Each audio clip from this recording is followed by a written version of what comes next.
I rise to support the leader of majority party in moving the National Lottery Bill 2023, number 69 of 2023, be read a second time. And I also want to acknowledge the appreciation that the majority leader has accorded to our committee on sports, and just confirm that for sure this is one of the very committed committee where members stand up for the meetings and also stay to deliberate on the agendas in front of them. Mr. Speaker, the National Lottery Bill 2023 seeks to provide legislative framework for the establishment and operation of national lottery, which arises from the need to provide for legislative framework for the establishment and operation of the national lottery to be administered by the national government and whose funds shall be used to support various good causes within the country.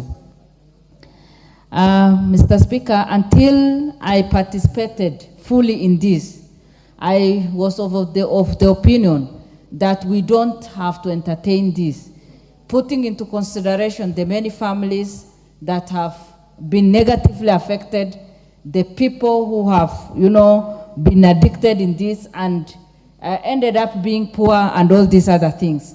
But when you look at the positive side of this, it is proper for a government to think of the people that we are governing, because many of our citizens are involved in this.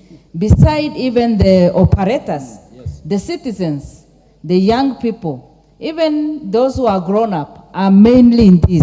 And unless we come up with legislative framework that can guide, that can really help these people and protect them, and also protect the nation, we may not be doing very well. And since I'm a converted member now, because I used to think of all this and say, this is destroying our nation, this is breaking families, and I will not support. But when you look at the other side of it, there are people who have grown in this, there are people who have participated and benefited, and sometimes when you look at when you watch the news, you will see the people who have benefited, and it transforms their life. And that is why I stand to support this. And Honorable Speaker, Kenya has in the past attempted to establish government-run national lottery, but this was hindered by the absence of policy framework governing the gambling sector. An attempt was made in the year 2006. However, the responsibility was shifted to the Betting Control and Licensing Board. Another attempt was again made in the year 2008. However, this again did not succeed. In the year 2019, the gaming bill was introduced in this House, and the bill was proposed a state-owned national lottery operated by private firm on behalf of the government.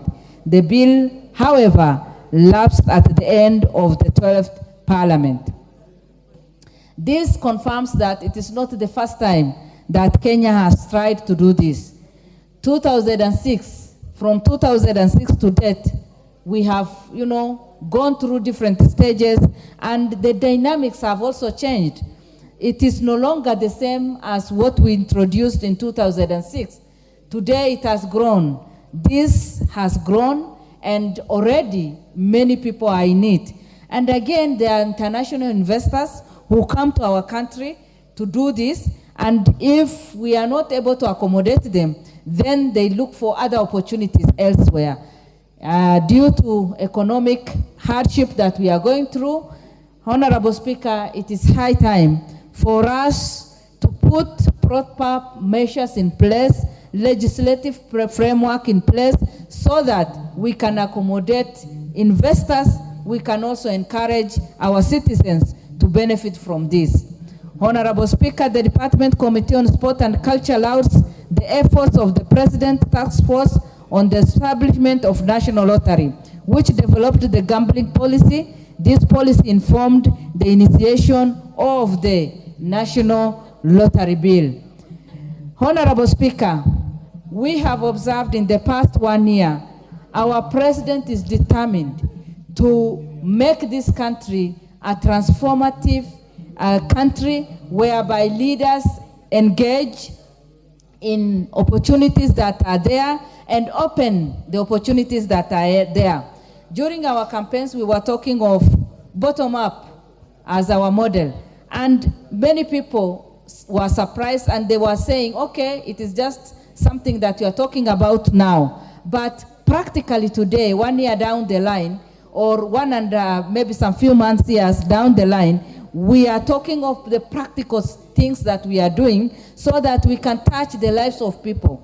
Through this, anybody who is there at the grassroots level, at his own home, somebody can sit at home on his bed or in his sitting room and participate in this and transform his own life. And so our committee lauds the effort of the Presidential Task Force because they have done a lot of work, and even for the President himself to come up with the Presidential Task Force so that they can look at the pros and cons of this and guide the nation accordingly. Honorable Speaker, the committee notes that the jurisdictions such as United Kingdom, South Africa have already enacted legislation on the conduct of national lottery, and many others, even in Africa. The majority speaker mentioned about Tanzania, our neighboring country, Uganda, and many others who are already in this.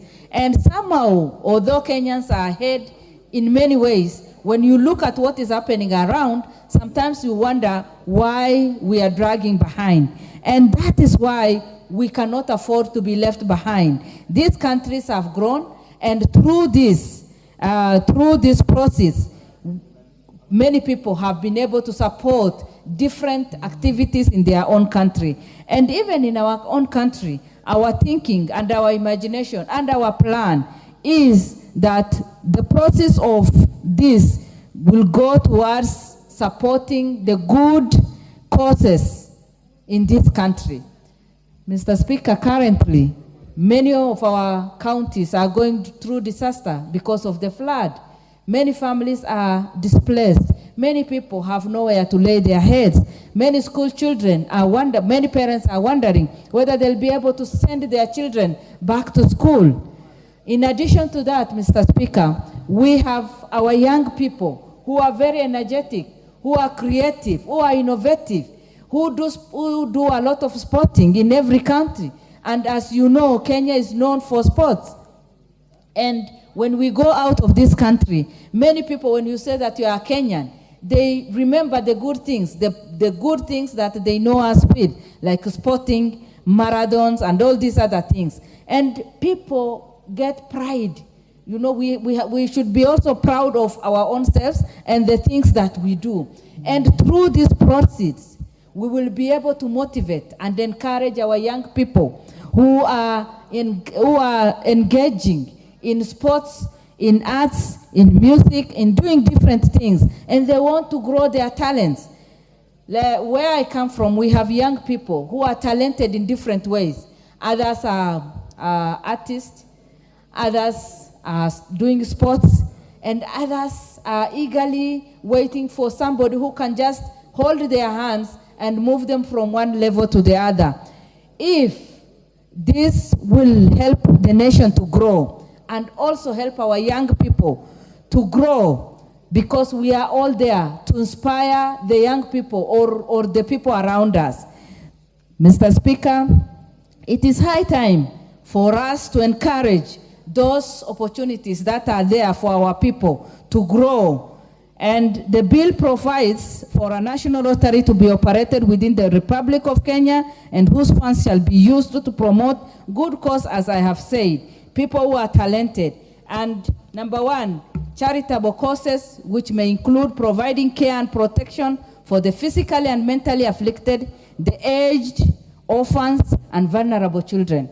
Mr. Speaker, the number of the vulnerable people in our society is growing. because many people are losing their lives either through accidents, through sicknesses, and many children are orphaned. Where we have conflicts, like the place I come from, we have orphans as a result of ethnic clashes that has been there or was there before. And all those children need support, or the vulnerable groups need a lot of support from us. We have young people who are already in drug addicted, and they need to be rehabilitated. And unless we look for funds that can support them and can push them to another level, then we may not be serving our nation well. Number two, sports, recreation, arts, culture, and national heritage. I had already said that we have young people, we have many who are passionate, who have given their life to make our country proud and progressing in different ways, and they all need our support. Number three, again, protection and conservation of the environment, as well as efforts towards sustainable development. Mr. Speaker, climate change is having some huge impact on our nation and the world. And as our president has already said, that we need to take care of our environment by even planting the trees, 15 billion trees in 10 years.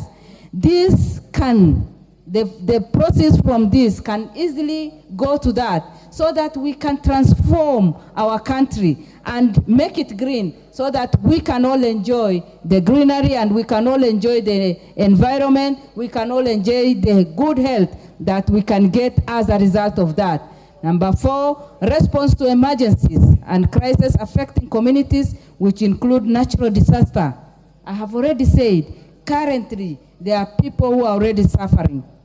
And if the process can support, because right now, we cannot get even food to people by road. So we are using aeroplanes to reach out to people. And if the process can make life easier, transform lives at the grassroots level, build hospitals, whereby we can support the people who cannot reach health centers, build schools so that the schools can be built and our children can get better education, then we can say that we are transforming our country through this. Mr. Speaker, a lot needs to be done, and it is my prayer that those who will be doing this will be mindful and will invest and at the same time give back to the community, so that our communities can also be transformed through this. Honorable Speaker, I beg to second. Thank you very much.